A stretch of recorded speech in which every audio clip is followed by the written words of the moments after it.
Hi friends, வணக்கம். இப்போது நம்ம ஆடி மாதம் சாமி கொண்டு இல்லையா, ஆடி 1க்கு ஆடி 15 ஆதலங்காய் வத்தல் தேடி தூணோம் தேவலோகம் போகலாம். எல்லோரும் வாங்க சாப்பிடலாம். ஆதலங்காய் வத்தலும் 15. மறுநாள் சாமி கும்பிட்டு பழைய சோறும் ஆதலங்காய் வத்தலும் சாப்பிடுவது பரம்பரை முறையில் சாப்பிட போகிறேன். தெரிஞ்சுக்கோங்க, தெரியாதவங்க வந்து பார்த்துக்குங்க. இதுதான் பழைய சோறு ஆதலங்காய் வத்தல். பாருங்கள் ஃப்ரெண்ட்ஸ், சாப்பிட போகிறோம்.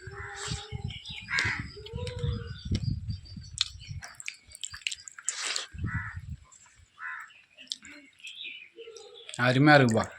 பழைய சோறுக்கும் ஆதலங்காய் வத்தலுக்கும் செம்ம காம்பினேஷன். அருமையாக இருக்குப்பா. சாப்பிடுங்க வாங்க ஃப்ரெண்ட்ஸ், சாப்பிடலாம்.